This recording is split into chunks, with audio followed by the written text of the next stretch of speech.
Hello and welcome to this very special edition of Brainwaves. Tonight we are going to be talking to the folks behind the Tabletop Mentorship program. It's been on my radar for a little while, and the program first came into being in 2019 and basically sets out to bring together experienced tabletop industry folk with those looking to improve their work in a mentor-mentee relationship. I've recently been part of this scheme since the start of the year, and I've had the pleasure of mentoring Adam Richards, a writer of reviews on his own site, Punchboard Reviews. And rather than being joined by Jamie as usual, I'm joined by Adam tonight on the cast. How you doing, Adam? Yes, good, thanks. Good to be here. It's not just us two, though, fantastic as that podcast would be. We're also joined by Mike Belsall and Grace Kendall, the head honchos of the program. How you doing, folks? Doing great. How about y'all? Not too bad. We had a slight time issue where I can't tell the difference between where Mike and Grace are and where we are, but everything is now okay. I guess the first question is really what made you want to start up the Tabletop Mentorship program? Back in 2019, like you said, we had started it. I had been looking at a Facebook feature that had come out about mentorship. And I had my own little very little, I can't stress how little it was, design group on Facebook. And I was like, offering mentorships could be really fun. So I turned on the feature and it was terrible. It didn't do anything that I thought it would do. And Grace and I are both the type of people who, if we see something like that, we're like, forget it. We'll just do it ourselves. So I signed up a free Google website. I spent a week kind of designing the program, putting it together, and then put it up to the public to see if anyone would sign up.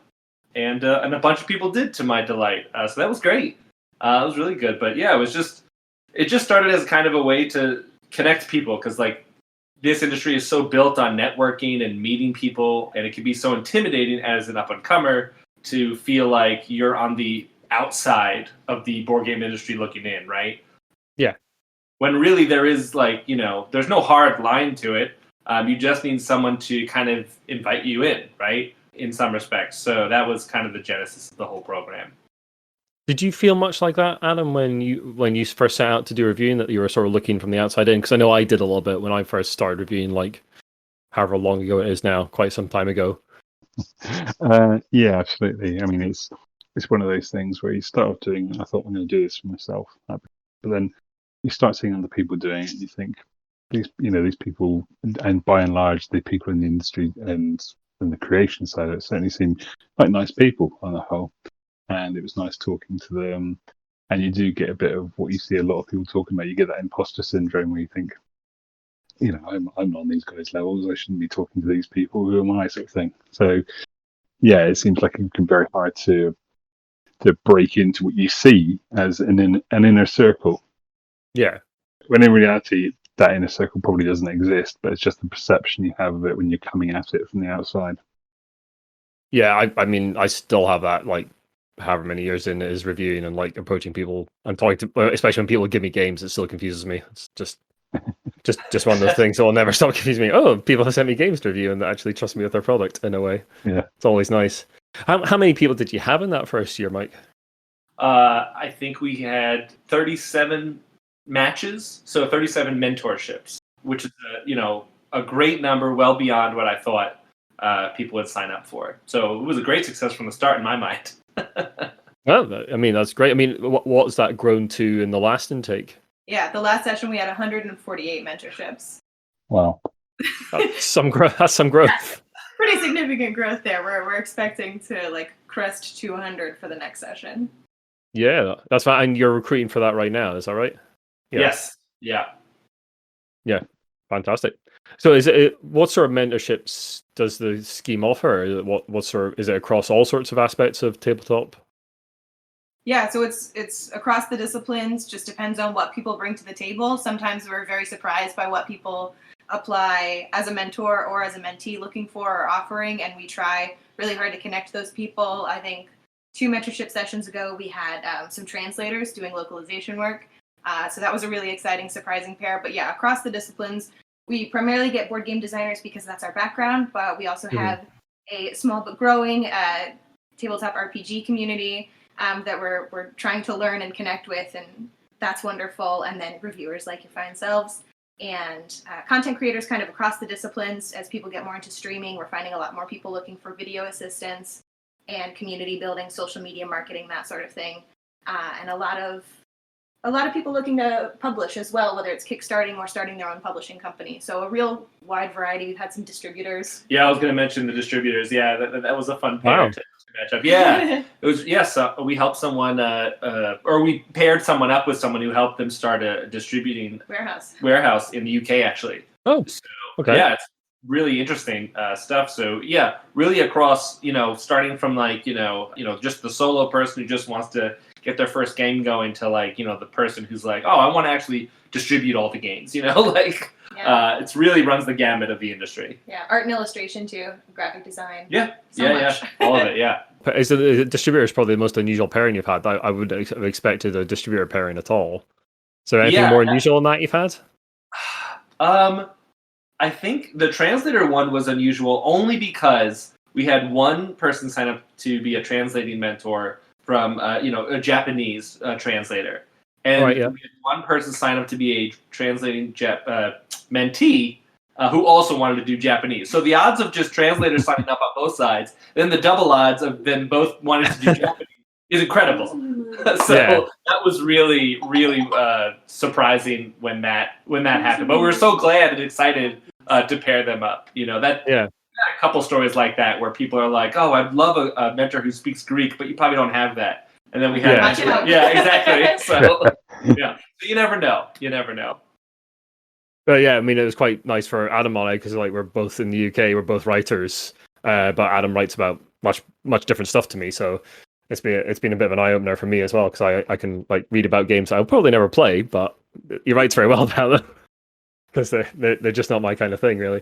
It was good to get that link up. I know I applied for a few others that were sort of American side, and that would have been a little bit more of a strain because obviously have to be like doing things late at night like we are today. Mm-hmm. I'd seen it advertised on Twitter a couple of times, and I think I jumped on it on like the last day, and I thought I'll never hear anything from that again. That seems like something big or different or whatever it was. So to hear back, was surprising, but greatly appreciated.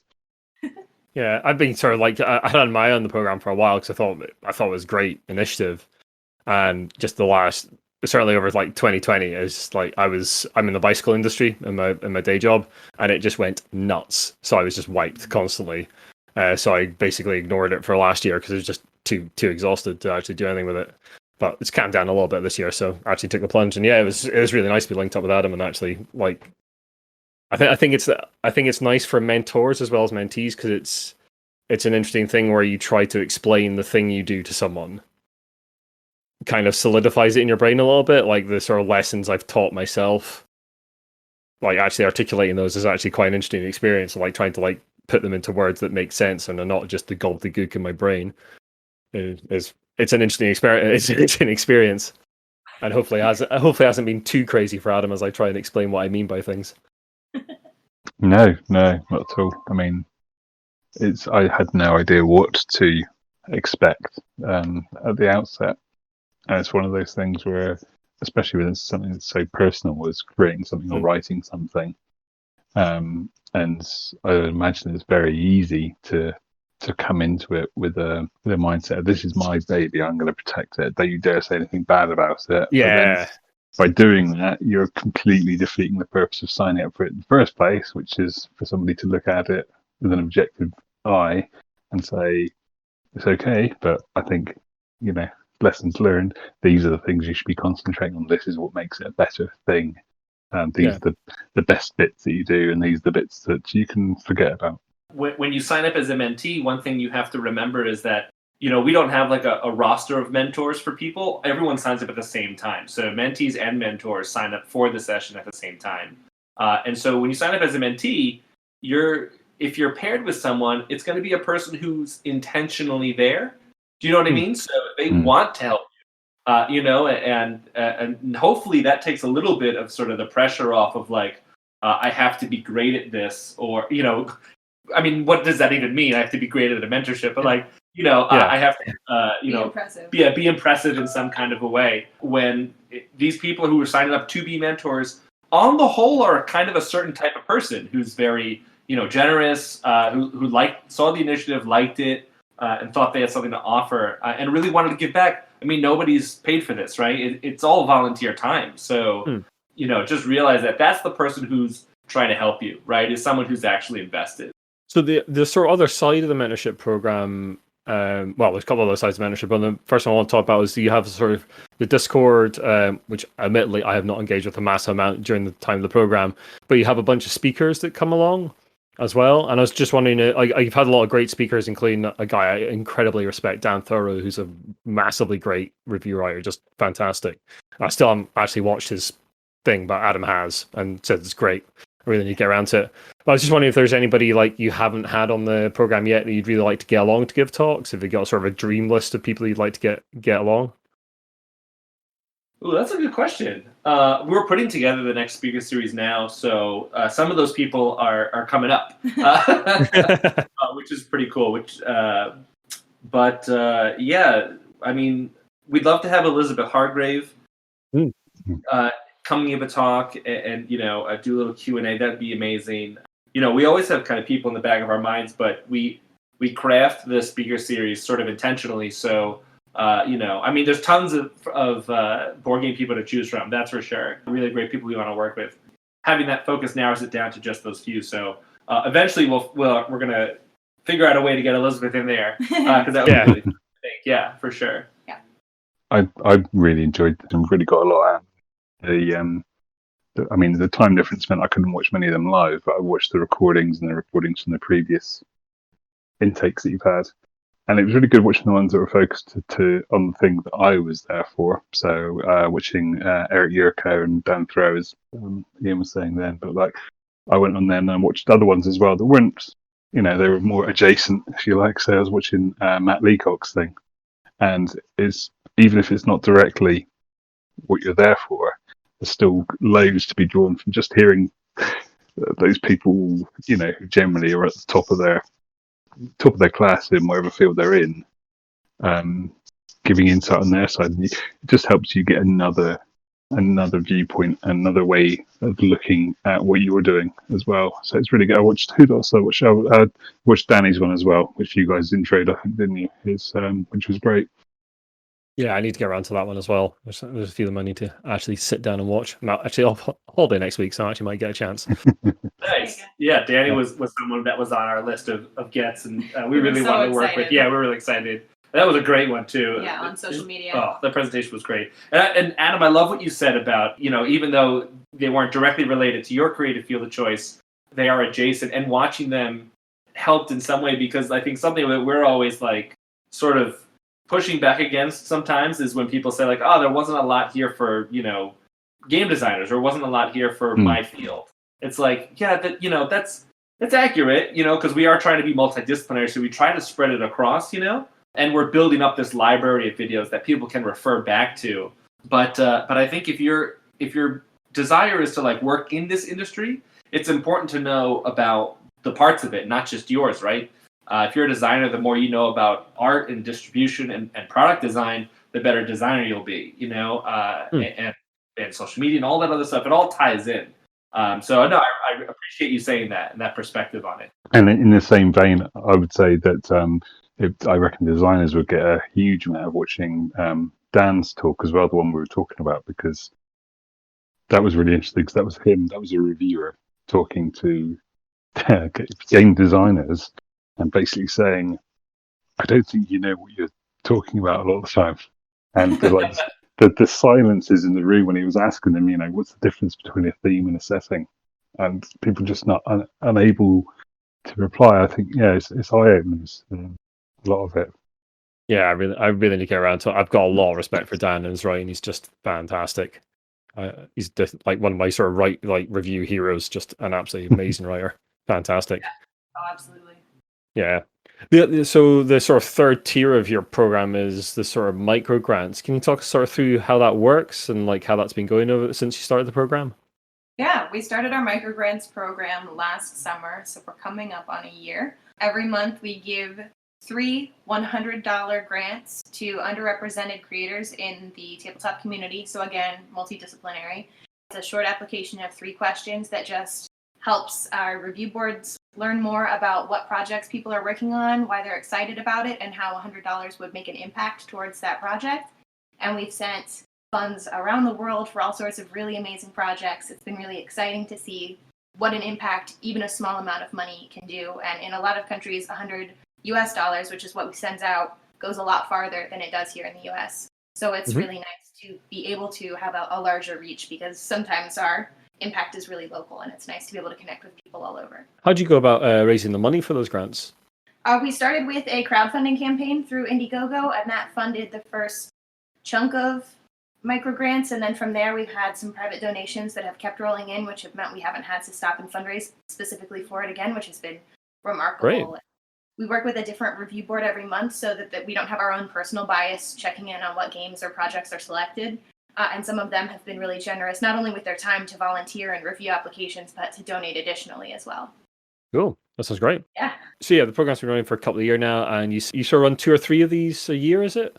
3 mentorship sessions a year with about a week between them, and then in the winter we have like a longer month-long break to retool and figure out, With the exception of this year, where we'll be taking off the end of the year to focus on registering as a nonprofit, setting up a board, and doing a lot of behind-the-scenes stuff so that we can come back to 22 stronger and more in support of these multiple disciplines again, when we're just coming from our U.S. board game design background. We really want to be working with the kind of people who are in the program. Yeah. So you're sort of setting up as a sort of full charity kind of thing, are you, or a non-profit organization? Yeah. Yeah, exactly. Yeah, reorganize and seeing how, because it's changed over the years, right? I mean, I started as just the mentorship side of it, and then with Grace on board, we've really expanded to a lot of areas, like you're talking about. The speaker series, the micro grants, and we're dipping our toes this year into sort of like conventions a little bit, trying to figure out how to have a presence at that makes sense. So yeah, we just want to keep getting sort of better at supporting this community. It's hard to do that when you only have a week to reset between sessions. So we I can imagine. A couple of months to really evaluate everything means that things don't get left behind, or not as many things anyway. Yeah, sort of take a step back, sort of reassess, look at what's happening, and then go in again. What do you imagine that looking like attending conventions? That's a great question. We're still trying to figure that out. We have a lot of dreams. It kind of depends on what level of involvement we have. On a small scale level, I really look forward to attending events and having a table where we could potentially sell games of mentees or people in the program who can afford to have their own booth, things like that. I'd love to be able to provide like care kits to help people survive an intense con situation. Yeah, sure. Depending on how much space we have, you could sign up for a half-an-hour chat with an industry expert and just come to like the back of the booth, have a little one-on-one where again you get to meet someone. So those are kind of the small scale dreams. We've also dreamed on larger levels of teaming up with other organizations that run events, or eventually putting something of our own together that's very creator specific. Cool. That sounds great. You sort of send out exit interviews after each session, and I haven't done mine yet. I admit for the last one.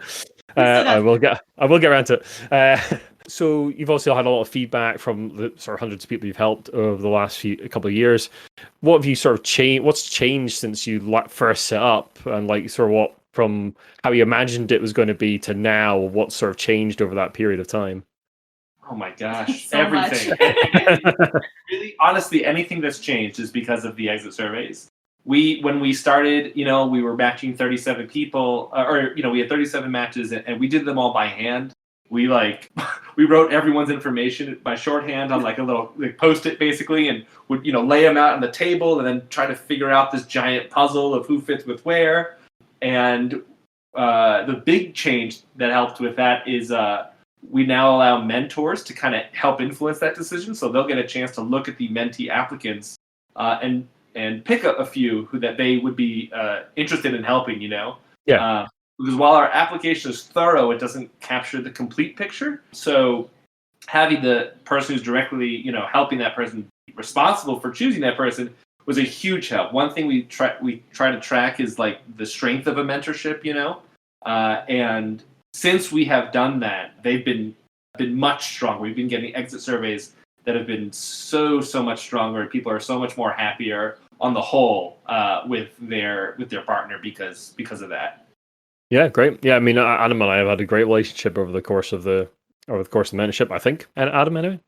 Yeah, I'd agree. Yeah, it's You're on the podcast. You have to agree. Yeah, you're on my podcast, so you better say yes. it's all right. It's got my PayPal address. Yeah. We've added a lot of community elements as well. That's feedback we consistently get is people wanting to meet other people in the program.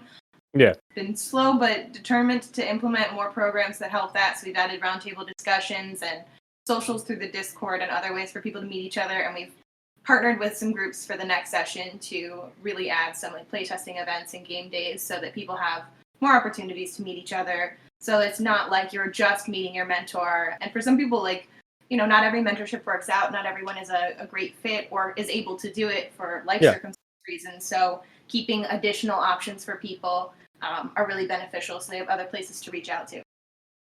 Yeah. I mean, I haven't used the main Discord much, but Adam and I've been using my Discord to sort of chat and like sort of organize things. That's been very useful, and we're certainly planning to sort of keep sort of collaborating after now the mentorship program has ended. Still, I think that's the case, anyway, Adam. Yeah, absolutely. Yeah. It's you realise how, well, from my point of view, from writing, how useful it is to have someone to bounce your ideas off. And there leave me times where I was creating a preview and about to paste the link in. I thought, I'm just going to read it one more time before I do that, because I've done it enough times now that I can probably second guess some of the things he's going to pick up. And that's good, that sort of self-inspection then, and being able to and that's something that's which before I wasn't doing, which now I do.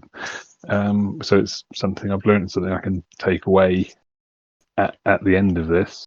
It's not like you draw a line in the sand, that's the end of it, and no, absolutely, you carry on. There's things you take with you and build on.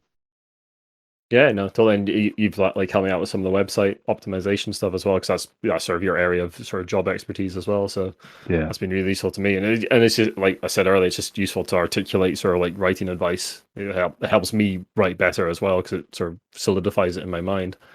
Yeah. So you've talked a little bit, Grace and Mike, about sort of your ambitions for the program going forward, so like conventions and things like that. Is there anything else you're sort of hoping for the program in sort of the next sort of 2-3 years? That is a huge timeline. In 2-3 years, we have a full team of people running different aspects of the program. I think I would love to see. We recently started talking about having a different team responsible for each mentorship session. And again, that's just like really early idea brainstorming phase, but kind of ways to pull ourselves back to an administrative level and have more people running things who are really connected to these disciplines. Because right now, like we have artists and illustrators in the program, and we have RPG folk in the program, but we're not able to support them as well as we could. And I'd love to see like segments of the mentorship that run for each of those, so that reviewers have their own community and they're all connected and they don't feel lost in all the other programming. Because sometimes, because we offer so much, it's easy to just miss things that are going on or miss things that would be perfect for you. And if you don't know that Dan is doing a Q&A or it's in the wrong time zone, most of the people who are doing that work, then we're just missing people that we'd love to be connecting with. And as the program gets larger, which it seems to ceaselessly do, which is wonderful, I'd love to be able to support that in more ways.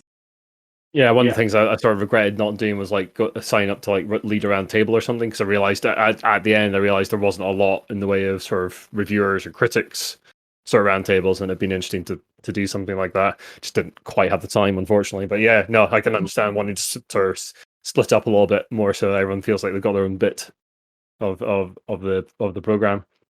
By the time you're listening to this cast, folks, the signups for the current Tabletop Mentorship program will have actually finished, but the Tabletop Mentorship program will be back in 2022, because this is the last sign up round for this year. Is that right? That is correct. The micro grants will stay open. We do those every month, and the speaker series, those videos may continue. We're not sure yet. I had one quick question for Mike Grace, if that was all right. I was just curious, because you were talking about the growth and things like that. Are you finding you're getting much growth from non-US places as well? Yes. So I know that Ian and I are obviously from the UK. I just didn't know if you were seeing sort of the pie chart sort of opening up a bit now, and not just as US. That's understandably US centric, given where you are and where the majority of the reviewing seems to happen and the creation. But I was just curious to know what's happening with that. Yeah. amazingly, we've been keeping an eye on applications. They've come in. We've only got, I think, 110 or so right now, but only about 50% of them are from the U.S. The other half are from around the world. So not concentrated in one area. It's not like most of the rest are in the U.K., but spread across Asia, Africa, the U.K., Europe in general, just kind of all around. It's fun to look at the list of languages that people speak. And it's like, oh, I hope that we all find each other. Yeah, great question. So where can people go to like read about the Tabletop Mentorship Program and find yourselves on social media and basically sort of tell us where they can find you online? Yeah, our website is tabletopmentorship.org. That's where you can find all of our different programs and creator resources. So if you're listening to this and think mentorship sounds cool, but ours isn't open right now, there is actually a list of other mentorship programs for people in the community. So feel free to look that up. On Twitter, I am Grace_Kendall. And I'm at Mike Belsol 3. And our Tabletop Mentorship Program Twitter is at Tabletop Mentor. No, nice. For yourself, Adam, where can folk find your work online? Punchboard.co.uk is my main site, and then at the top of the page you'll find links to all my socials and bits and pieces. Fantastic. Great. So thanks very much for listening, folks. If you like what you listen to, then the best way to help us out is to share the podcast, drop us a review and rating on iTunes. You can also follow us on Twitter, Instagram, Facebook. Our website is thegiantbrain.co.uk. You can come and join the Discord and chat about the cast or anything else you particularly want to. We're running regular game nights there as well. Or you can email us about anything in the show at giantbrainuk@gmail.com. Yeah, thanks very much, Mike and Grace, for joining us. Really, really appreciate you coming on and answering questions about your fantastic program. Thanks very much for running it as well. I've really enjoyed it. I think Adam has as well.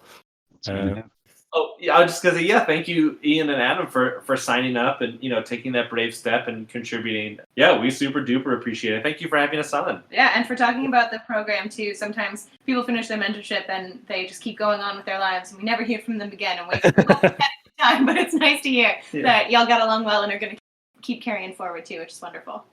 No, definitely. We've really enjoyed it. So, yeah, and I'll be retweeting all the stuff about the Tabletop Mentorship Program. We'll certainly keep promoting it on the cast when we can. Because we think it's a really good idea. We've talked about the microgrants a couple of times as part of the newscast, for instance. Fantastic program, fantastic work, love it. Great. Well, thank you very much, folks, and thank you for listening, everyone. Good night.